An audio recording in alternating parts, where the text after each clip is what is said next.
Required na ngayong i-report sa LTO ang pagbebenta at pagbili ng mga segunda manong sasakyan. Kapag hindi sumunod dyan, 40,000 pesos ang kabuang multa, kaya't maraming umaalma. Nasa frontline na balitang yan, Brian Basa.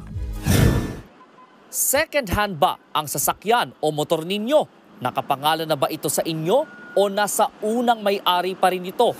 May inilabas kasing utos ang Land Transportation Office. Obligado na raw ang mga nagbenta at bumili ng segunda manong sasakyan na i-report sa LTO ang nangyaring bentahan.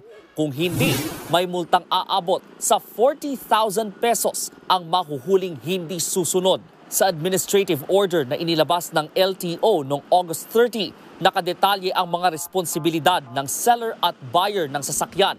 Ang nagbenta, required na mag-report sa LTO. Dapat siyang magsumite ng official receipt at certificate of registration o ORCR at deed of sale ng sasakyan. Dapat ding magpakita ang seller at ang buyer ng kanilang ID. May 5 araw na palugit para kumpletuhin ang requirement na yan pagkatapos ng bentahan. Habang ang buyer, merong 20 working days para maipalipat ang pangalan ng may-ari ng sasakyan. Tig 20,000 pesos ang multa kung hindi nila nagawa ang mga naturang requirement. Marami pang motorista ang hindi nakakaalam ng bagong patakarang ito ng LTO. Kahit noong September 16 pa ito sinimulan, retroactive ang administrative order. Ibig sabihin, sakop nito ang mga nagbenta at bumili ng second-hand na sasakyan bago pa man inilabas ang utos. Grabe naman yan, mumulta ka nang wala sa ayos.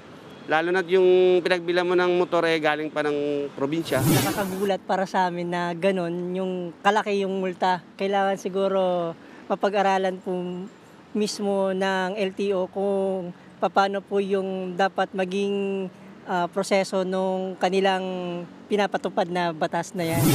Para sa isang urban transport expert, walang point ang kautosang ito.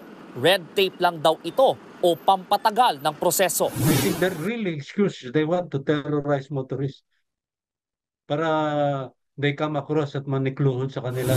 Paglilinaw naman ng LTO, legal ang batayan ng administrative order. Katunayan, alinsunod ito di umano sa Motorcycle Crime Prevention Act. Under our law, in case of accident po, ang liable po dyan is the registered owner. Malaking abala na po yan para po sa mga nagbenta ng sasakyan.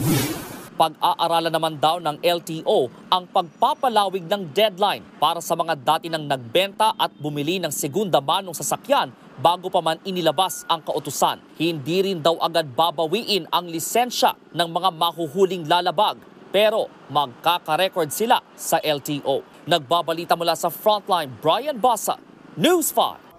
Mga kapatid, Ed Lingaw po, maging maalam at may pakialam sa mga napapanahong balita sa ating bansa. Para sa mas malalimang pagtalakay at paghimay sa mga issue at headlines, tumutok lamang at pag-subscribe sa social media pages ng News 5.